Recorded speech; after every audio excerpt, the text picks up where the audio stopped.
Welcome to today's Iris session, brought to you by BrightRock, provider of the first ever life insurance that changes as your life changes. I'm David O'Sullivan, and today we're here to talk about generation gaps at the workplace. Generation gaps in the workplace mean a difference in attitudes, expectations, work styles, interactions, and ways of connecting. In some instances, these differences can lead to fantastic synergy, but in other instances, conflict and misunderstandings are inevitable.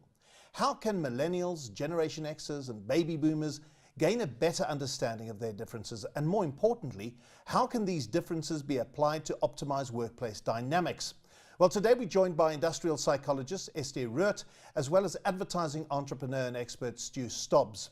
Estie is a registered industrial psychologist currently working for Incentivize, which is a subsidiary of Intellect Software, and they've developed a product called WorkPoints, which is a gamified platform that facilitates reward, recognition, and organization culture. She lives in Joburg. She's also busy completing her MBA through UCT.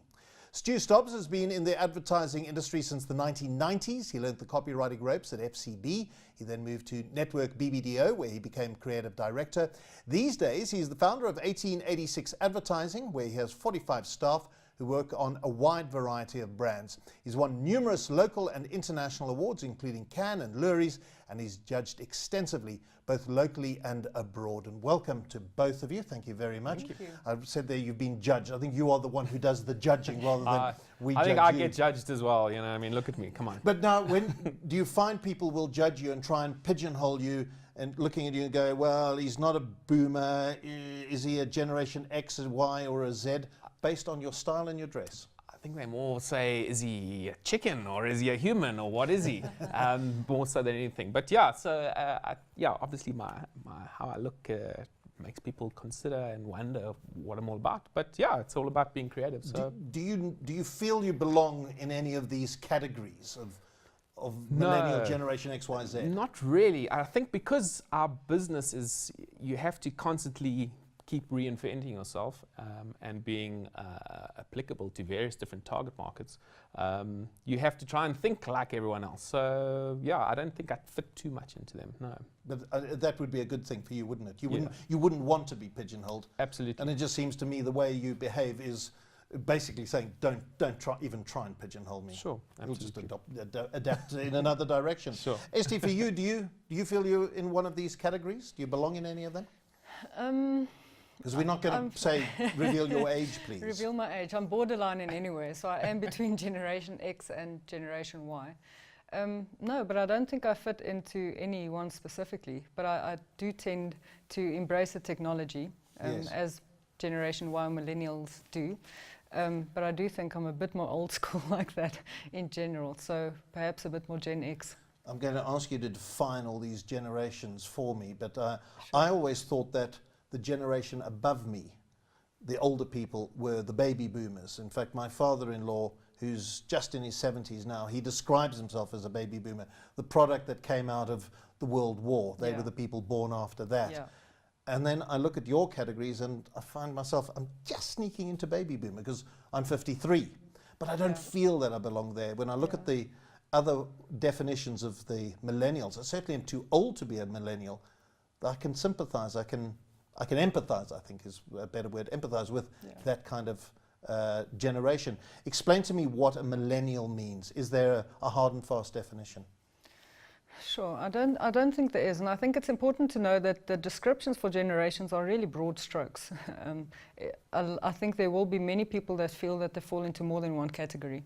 Like you said, baby boomers were generally the people that were born after World War II.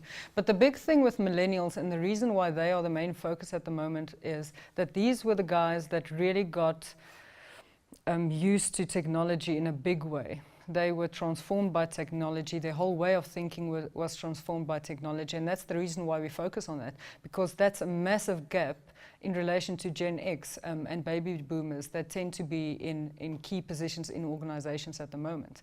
And millennials at the moment are moving into managerial positions.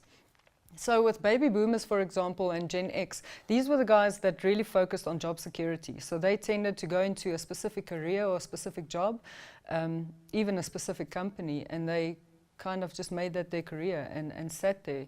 where millennials are not that. Millennials are used to a complete information overload. They are used to real-time feedback in terms of what they're doing and their way of engaging with people and interacting with people.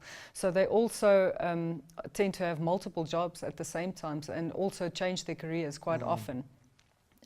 Because of the information that they have access to, they also tend to interrogate companies and brands and products a lot more in terms of what the core values of these companies and products are, because they see the association with a brand or with a product as an extension of themselves. Yes. As well. So that's a very big difference compared to Gen Y and Gen X. And other things is they tend to join and fit into communities, whether it be a social community, whether it be the actual communities, and they really take part and expose a lot of information and really believe in transparency. Yes. Because of the amount of information that they have access to. Well, I was up to speed with Generations X and Y, Yeah. and then I read one of your articles and found there's Generation Z. Yes. Thought, okay, I'm lost here now. That is now the people born after 1995, Yeah. but some say after 2000. Yes. So, but it's roughly, it's people who are in their 20s, just finishing Yeah. school now, going into university or starting their first careers. That's now called Generation Z. Yeah.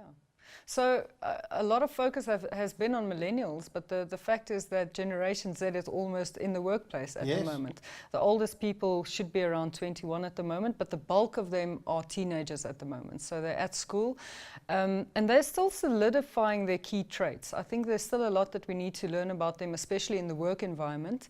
I think most of the information that we have about them would be from consumer data. They will share a lot of similar traits with the millennials in terms of interrogating the core values of an organization or a product, in terms of transparency and the flow of information. But I think the biggest difference between them and millennials is that with millennials, tech was something big. There was a lot of information, emphasis on it. It was almost something, almost like a trend. You had to be a part of it. Whereas Generation Z, it's like breathing. It's completely second nature. It's nothing funny to them. They don't actually think twice about it. Yes. It's completely the norm of doing things. Well, I look at my own kids. I mean, look, they're not quite there. They're not in their teens. One is 12, one is 5. Exactly. But when the 5-year-old goes up to the smart TV and starts trying to swipe, Exactly. then I know, you just go, but what the heck? Yeah. These are the guys that look at your old cameras and automatically want to That's right. zoom in Large. with their hands. So And what is a camera? Yeah. How can I make a call? Can I send a text? If what this is else a camera, can it do? yes, Can it communicate with my TV? yeah, and why not? And why not? If it doesn't do those things. But Stu, for you, I suppose you need, from an advertising perspective, need to plug into these trends, don't you, and understand them. Give me your perspective on these categories. Are they hard and fast, cut and dried? No, they're definitely not. And I think you'll also, but firstly, it depends on what you're trying to advertise and then who you're trying to advertise it to. You've got to understand the target market, but the target market doesn't necessarily mean it's just these people. It can be multiple target markets across generations, or you could say we really are targeting those a set of people and then hitting them. You're 100% right, you have to understand who you're talking to, because the way I could sell something to you could be different to the way I might sell it to your child. Not that I'd be selling any advertising to your child, of course, because that's against the rules. But they're already so susceptible to it. They embrace it. They look for it. They are already talking to me about products that they want. Sure. They find it without me even realizing they're finding it. Absolutely. And I think advertising itself, like the world, has changed radically. So with the advent of social media itself has changed. So now we have to reach people in different ways and engage with them. Whereas before, you'd do a TV ad and we'd broadcast this thing, this new car is available, isn't it amazing? And you'd go, okay, cool. And you didn't have any input into that. You either go, I believe you or not, I like it, they'll go down to the dealership. But now, you can engage and you can say, I bought the car, I don't like it for this and XY reasons. Or the advert itself, you can go into your social platform and say, I don't like this, I think it's rubbish. I think that what your company's doing, back to your values, is bad. Maybe the car's nice, but I don't like what you've done in how you've made it, for instance. So there's a lot more ongoing communication And the brand image is not just about advertising. Obviously, there's lots more to it, and social media is a big part of it. But now we're here to talk about generational gaps in the workplace, but I think it's important to understand what these generations are and what they're about in order, if you are a baby boomer, to understand what Generation Z is all about. If a 21-year-old comes in, or you find yourself being superficial to a Generation X, or somebody much younger than yourself who suddenly is your boss.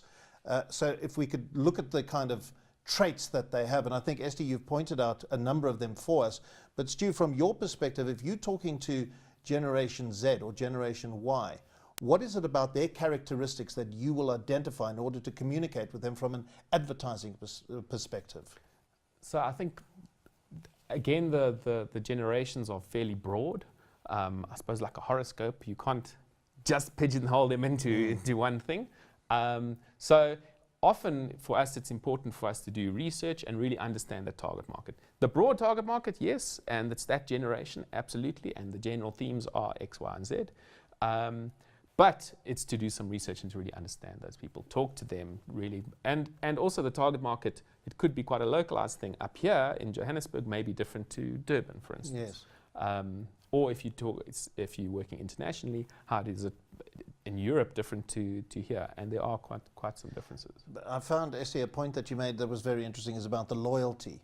And that they're very loyal to brands, but not necessarily loyal in the work environment, that they're very happy to job hop. And I remember a young girl who joined the newsroom at the radio station I was working at, and she was one of the youngest people to have joined. She was just 19, showed enormous potential, got the job, and we thought, well, she's going to be on a rocket ride to success. And 18 months later, she resigned.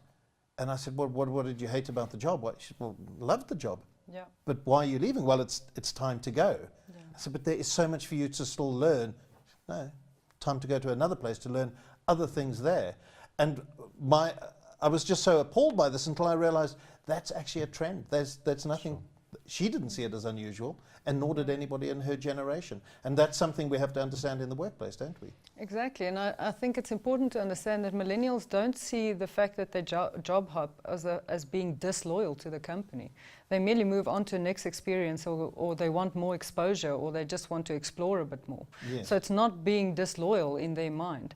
So you can anticipate that. And if you want to keep millennials, you have to make a very big attempt to keep them preoccupied in your organization and really create opportunity so that they can satisfy that need of exploring and getting more exposure and more experience in your own workplace. I suppose that's where we're immediately going to see conflict for people of an older generation. Yeah. And I look at my father, who worked for the same company for 40 years because he was a chemical engineer. He just stayed there. I mean, I worked at one radio station for 20 years, and only when I left I realized that was mad. I should have really have moved on from there. But for anybody who's set in that, has that mindset of, if you've got a job and it's a good job, you should stay in it for a long time. And if you're job hopping, it shows that your mind is all over the place. You've got a scatterbrain that you can't actually center yourself. To understand that this is appropriate behavior, I think or the misunderstanding that this is appropriate behavior will cause conflict in the workplace, won't it? Absolutely, absolutely. And I think it is the responsibility of the organization to clearly communicate that that's not the case. Many Generation X or even baby boomers, like you said, they sometimes experience millennials as being naive or even arrogant because they're so confident with the information that they have that they take part in many conversations. That's the first thing. The other thing is, like you mentioned, they seem either lazy or like a scatterbrain because they don't necessarily adhere to the normal 8 to 5 job. They also don't believe that you necessarily have to sit at a company from 8 to 5 in order to do your job completely. And all of these are misinterpretations that if you don't clearly communicate that with the older generation, that there will be misunderstandings. And I suppose another misunderstanding will come from the youngsters with the way they embrace technology and their access to information, not fully appreciating why the older generation aren't able to get their heads around it. I don't know if you've experienced that yourself, Stu? I mean, I think, again, in our business, and advertising is generally quite a young business, so the people are young, and you have to stay with what's happening. So it's important for everyone in the business to understand it, but it's also important for me to have young people coming in to help educate me, because suddenly I go like, what's this new thing? Huh? What is that? And I go, oh, okay, that's quite cool. And then I go, oh, and I'll tell everyone about the new thing. But you can get your head around the new thing once you've identified it. Absolutely, but you have to be open to it. Yes. And you have to be able to be happy to learn from a 19, 20-year-old. And surely you should be, because they'll have experienced different things to you. But quite interesting what you said about the job hopping. It is very difficult to hang on to millennials. Because they do feel that, what's the new thing? And I think there's probably a balance between we have to keep them interested and, exactly as you said, show them the opportunities within the organization if you wanted to hang on to them, obviously. Yeah. Sometimes just go, look, I'm doing something, let's go there. And they should probably stay and learn more, but you have to give them opportunities within your organization to be able to adapt. And I think gone are the days where you will be in that one job and you'll always just move up. Maybe suddenly you can move to this part of the organization or do that or that or that or that. Or what to do as well is make sure that there's other things that they can do that interest them. So outside of the workplace, they've got this other side project where they do that and that, which I encourage, as long as they are performing on their job. Yeah. And often that thing can feed into the job as well. So if they're a musician as well, they do that. That's important for them to do, to keep them creatively excited, so that can feed back into their job. Do you find, Esti, in the workplace, that it is more the intransigence of the older generation that is causing the conflict? Or is the older generation trying to get their head around this information overload, this technological revolution that is taking place? I think the biggest problem in organizations is that older generations are used to processes changing at a bit of a slower pace than millennials are.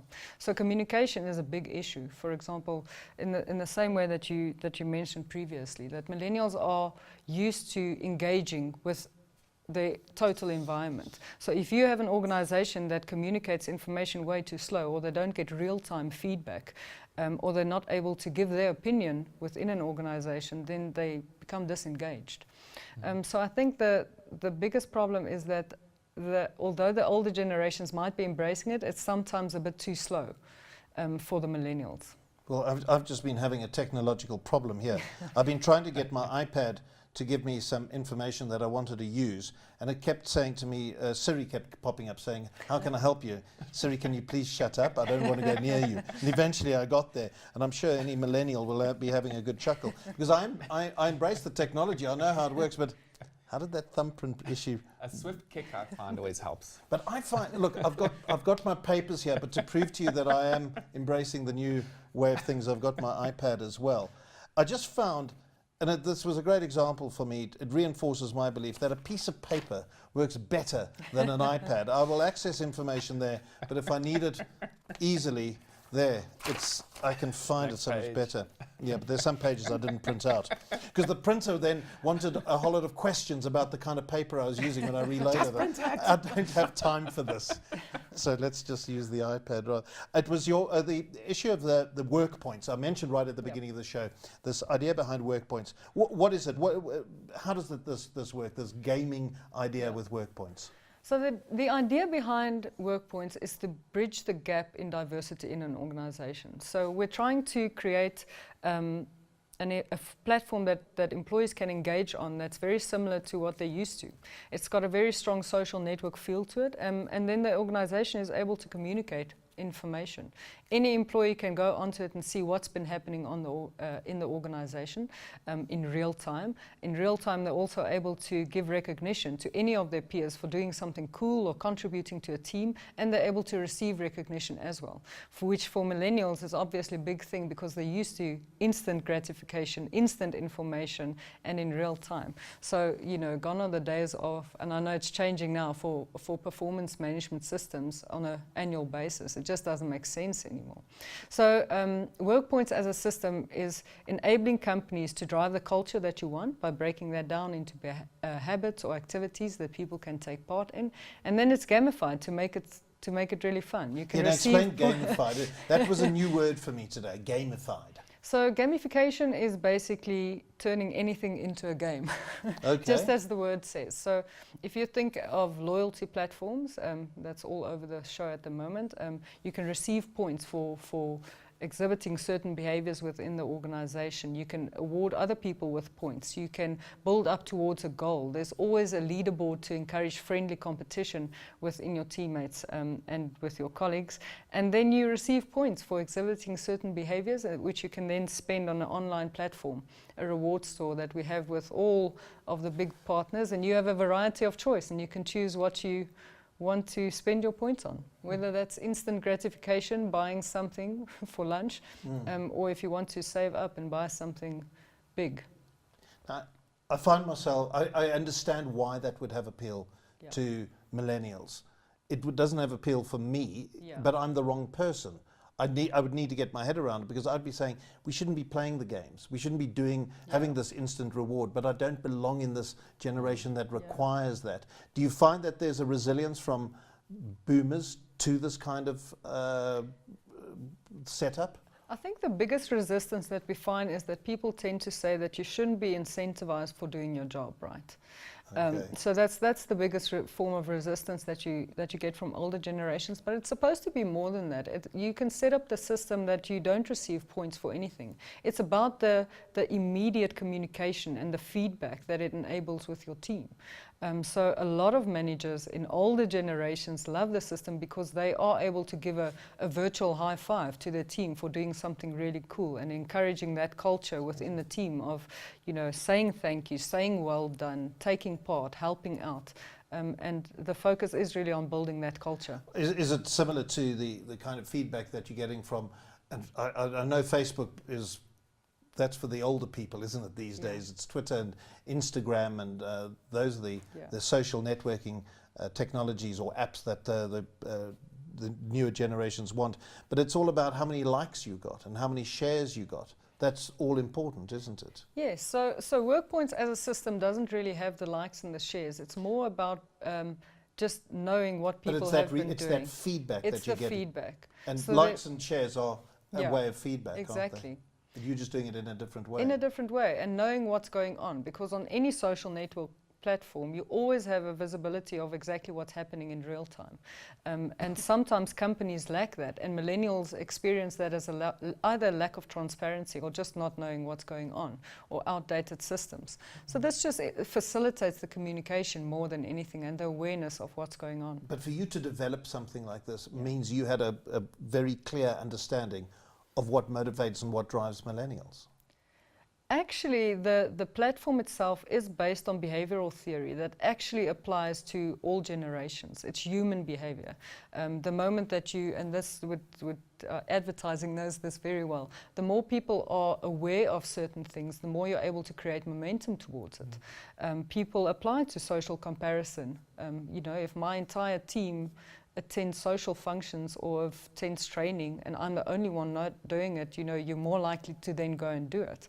So it actually applies more general behavioral theories, but I think because our whole team, most of our team is millennials, and that's the way that the world works at the moment and engages at the moment, it just made sense to have a platform that's online, that's accessible, and has a similar feel to it. And does it help in breaking down the generational gaps? The reason why we're here talking about this issue, does it play a significant role in breaking down those generational gaps? I think it does. And again, it facilitates communication between different groups of people. And that could apply to any diversity. That could be, the gaps between finance departments and marketing, for example, as well, because you're able to interact with your whole company, not just your immediate team. So it does break down barriers, and that's the whole idea behind it, so that you can create a collective culture and actually access the collective intelligence of the entire group. What do you make of it, Stu? I think it's awesome. I think it's that instant feedback, which I think is a really, really good thing, especially when you've got a sizable organization. Even if you don't have a huge organization, it's tough in management to really reach everyone and to try and get them on board. And if you can instantly reward them, as you said, some kind of high five type thing, suddenly me sitting over here goes, oh, that's cool, I've been noticed, and I'm saying, cool, let me continue. And the thought of rewarding people for doing their jobs I think is a ridiculous one, because if they're not doing their jobs, then you've got to find a way to get them to do their jobs. So you can go, oh, they don't deserve that, or you can get them to do their jobs. Yes. So I think this kind of reward system, I think, is really, really good. And the instant thing with millennials is crucially important, and they want feedback and they want to engage. I was saying earlier, I came across this idea recently where it was a call center, and for the call center they'd set them certain KPIs and Key performance indicators? Yes, sorry, certain things they had to do. They had to answer a certain number of calls. They had to have a certain score afterwards, that it was a positive score. They'd handled it well. And basically there was a vending machine packed with chockies and treats and things. And if they hit the thing and it was on a big screen that showed them, suddenly the thing unlocked and there was free chocolate for everyone.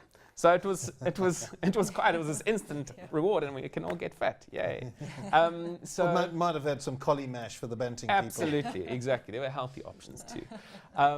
But I think this thought is a really interesting one, because behavior change within an organization, particularly that spans lots of generations, is a tough thing. You mentioned that advertising is a young person's world. Do you have to deal with older generations in your business? Yes, they're called clients. Okay. No, not only. No, I'm kidding.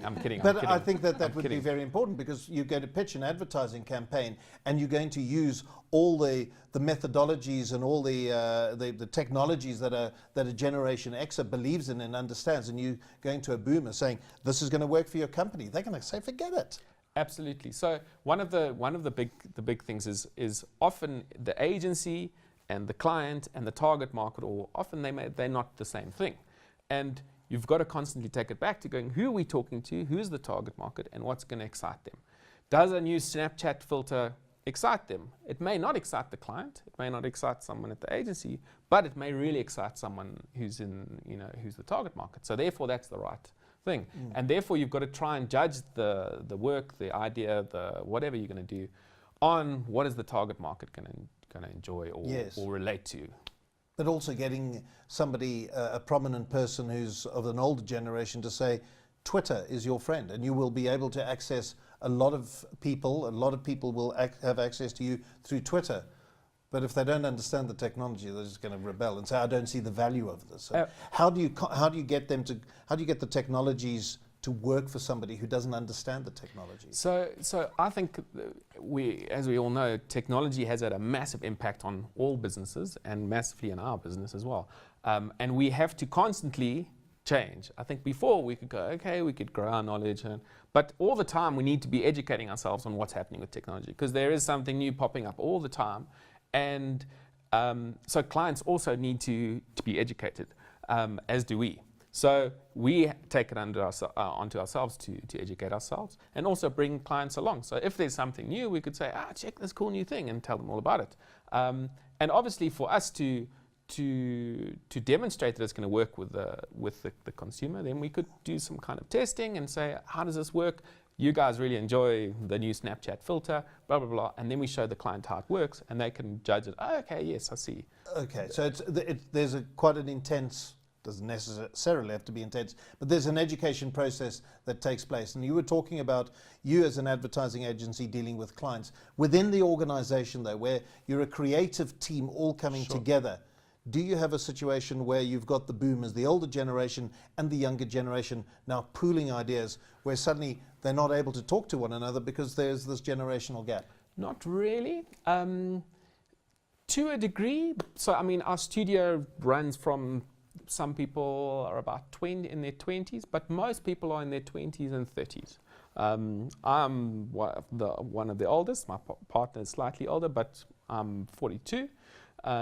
Next week, don't forget, 43. But showing none of the traits of a traditional 43-year-old, it has to be said. Thank you. You haven't noticed the grey then. Correct. I was wondering why it was shaved so close. Hide that in a subtle way. But you probably don't feel that you're in your 40s. Sure. But you have to constantly keep seeing what's new, and that's what our game is. So you have to, yeah. Do you find that compared with other 40-year-olds, I don't know if you hang around with people who are more stuck in their ways, do you find that you are able to embrace the new generation's set of beliefs and way of living a lot easier than other people. Perhaps. I mean, I think it depends on the individual. Some people are more open to seeing other people's kind of points of view. I suppose because you in your business, you need to understand the other generations. Absolutely. So particularly in much of the advertising we do is based towards the millennial audience, because it is our largest group of people in South Africa, and they're influential in brands, so and they spend a lot. So. Esty, how do you approach the situation of the generational gaps in the workplace to try and bring them together? Stu mentioned there's a process of education, and one understands that, show people how things work. It's got to be a two-way street as well. What is some advice you can give us on how to bring the generations together in the workplace? I think from a millennial point of view, millennials need to understand that, I mean, Stu is in a very good position where you guys actually pay attention to technology, and like you mentioned, you try and keep up to date with everything. That's not the case in every organization. So in many cases, millennials that find themselves in organizations that tend to be a bit more rigid, I think they should take responsibility to start teaching technology to the people that are in the managerial positions and the older generations that are there. Because in many cases, I think it can be quite daunting if you have a very old organization trying to incorporate new ways. There's a big element of fear that goes with that. It's almost like ignorance, but you have to educate the people in your team. So companies have to facilitate knowledge sharing from both ways. The older generations undoubtedly need to share their experience and their knowledge and their wisdom that they've gained through the years and years in the industries. And millennials need to be patient and rather use the substance of all of that knowledge and experience and try and incorporate that in new ways through technology into their organizations. Is the reluctance to embrace technology by the older generation born out of fear or out of ignorance, or is it both? I think it might be both. I think some industries are a bit more tricky. They do face a lot of restrictions in terms of privacy policies, for example. They hear the word cybercrime and everybody nearly falls flat on their back. So some industries are a bit more tricky, and I think it needs to be think through a bit more in detail. But it can be done, and it's up to the millennials in those industries to try and incorporate ways to match the experience of the older guys with new forms of technology. I just get somewhat frustrated when people say, well, I fear technology. There's nothing really to fear. It's an irrational fear. But then again, I have a ridiculous fear of heights, which is completely irrational. So I try and understand that people would fear it. But once you understand it and get going with it, I mean, my father's 85, and he is so he lives with his iPad. Exactly. He embraces the technology, and he finds himself so much more aware of what is going on, so much more educated, because he's a retired scientist and he just reads science journals. Yeah. He knows more than he's ever known in his life. Yeah. And it's as a result of technology. And I get frustrated when people say, I don't want to know that. I think, but you don't know what you're missing out on. I don't know if you're coming across that kind of resilience. No, mine actually, when you were talking about that, is the opposite. I think technology can also get in the way. It's fantastic. It's an amazing tool. It's really, really powerful. But when you said that one of the tensions I think that probably we experience is a phone and focus and focusing on where we are now and in a meeting and let's talk about this thing and everyone's on their phone checking this and phones I think are a big distraction and can really take you out of where you are. Yes. So I think that probably is maybe one of the generational gaps. So this year we've implemented a thing. You leave your phone in a box as you get into the meeting. There it all sits. No one can sit with their phone. And it's amazing. People look at each other, they talk to each other, and they focus on what we're doing, and we get what we're doing. Also, again, in the creative process, the computers we use are super powerful, and they're amazing, and they can do all these really, really cool things, but the ideas don't happen there. Often you have to switch someone's Mac off and say, okay, come, what's your idea? Do the idea, let's do this thing. And there you conceptualize, not with your computer, with other people or on your own. And then you get on the computer and make it amazing. But the technology can actually get in the way. Yeah, we've got this thing in a social environment. there's a gang meeting at the pub. Yeah. Put your phones down. The person who picks up his phone first is the person who picks up the bill.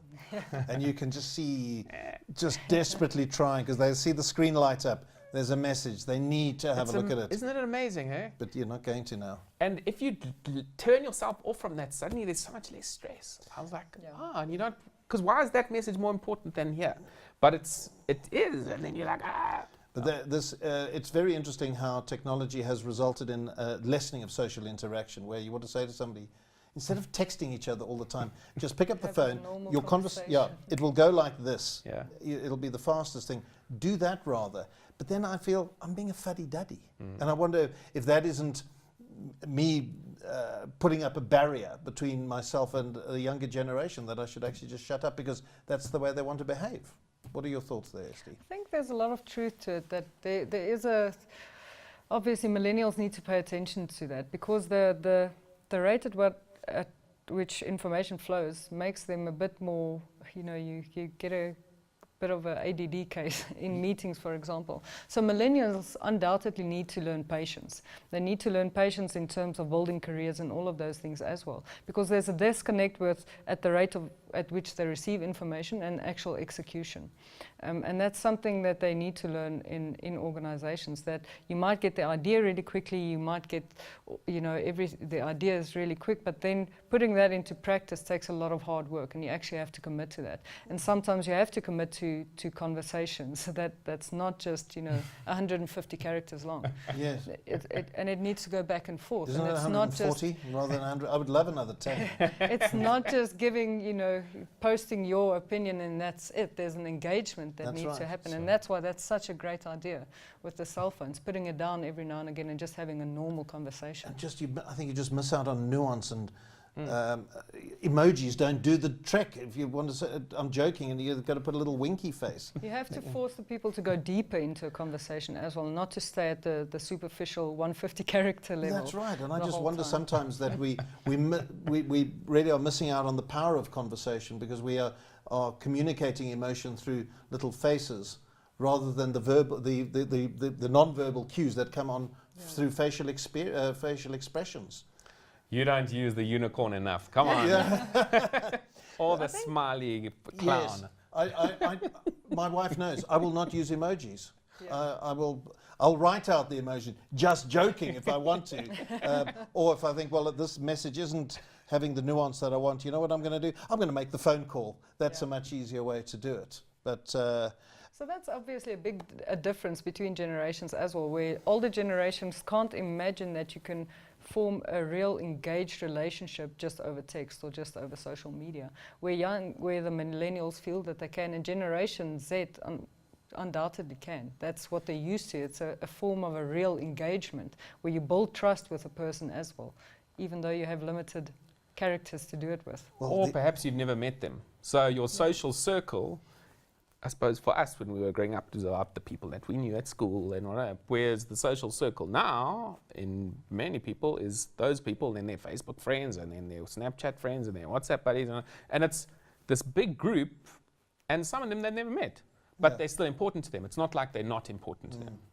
But I found what was interesting, I've come from a world of journalism and I grew up where once you'd done your stories, it was to the pub. There was an enormous social set or partying that went on, and there was a huge exchange of ideas and connections that were made in this social environment. And now I speak to young reporters, say, well, big night out last night? No, I went to bed at 8 o'clock, 9 o'clock. And what are you doing? You're 21 years old. Shouldn't you be out on the tear? It's not what happens anymore. And I found that amazing, that there isn't this partying atmosphere anymore in a profession that was renowned for it. And advertising surely was the same. I don't know if that's something has changed. I think businesses have changed a hell of a lot. Timelines are much shorter. We have to be way more responsible now. We have to get the stuff out. There's a lot more technologies meant that everything's measured very carefully. And with that, we can't just the good old days of just doing stuff and it works. Now you have to really work hard and think about it. And I think a lot of young people are taking their careers a lot more seriously. Not that it didn't mean that you didn't take your career seriously, but now it means that I do need to think about it. I need to do this. And also it's not just I may be a journalist here, but I'm also got this thing here, and I've actually got a clothing label over there that I'm working with my friend. Right, yes. So there's a lot of other stuff happening as well. This portfolio of careers. Sure. Yeah. It's not just one job now. It's a few jobs now, isn't it? Exactly. I'm a Generation Z. I really am. And come on, I've got an iPad here and I've got a portfolio of careers. I belong there. I just don't understand the music. You know, good old rock and roll is still my game.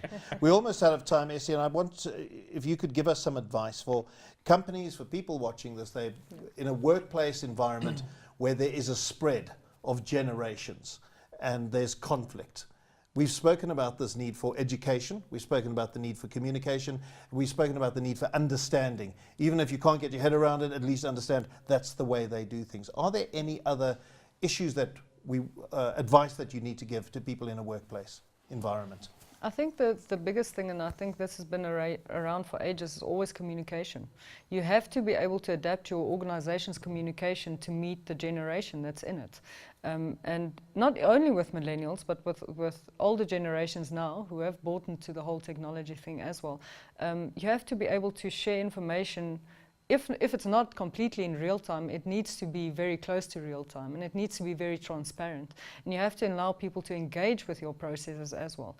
And I think that's the biggest power that you can have in an organization, is to have really clear communication systems. Yes. And platforms. Stu, you're not nodding there? 100%. I mean, I think millennials are humans too. I think listen to people and engage with people. And really listen, and then kind of process, and then then obviously talk. But I think it's for it to work, you need to listen to each other, and they need to listen to you and have an open dialogue. Yeah, and I think that the point that you made about the older generation having that experience. Yeah, exactly. You can never, and I don't understand what experience is going to be when the Generation Zs are in their 60s. What is experience then? Well, it's clearly not having worked for one company for 30 years. It's going to be a different form of experience, but we'll have new generations. What do we do? Start at A now that we've got to Z? Do we go Not Z, sure Z? what happens What do we do? after Z. We'll Why have did to we see. start at the end of the alphabet on something that's so new? I think it must. It was a bit myopic. Yeah, I think it was Very informed by Hollywood. short-sighted. Isn't there a science fiction movie? They said Generation X. I went, we'll use that label. We'll start with That's the that. one to do. Well, I think we'll wrap up. Now, there's a great example of how technology, I try and embrace technology, but the iPad battery has now got 2% power. Oh, But wow. can I tell you, my pieces of paper, they just haven't lost their power whatsoever. So I'll go with both. I'll straddle the divide. Stu, thank you very much. Thank you. Really appreciate it. Thank ST you. as well. Thank Thank you you, so David. much. We hope you've got some food for thought there. If you've been working in an environment where there's so many generations and everybody's at odds, you've got to start getting your head around that everybody's got a role to play and trying to understand one another. I think we've got some great advice from our guests. I'm David O'Sullivan. Thanks so much for watching this IRIS session. I look forward to seeing you next month. Bye-bye.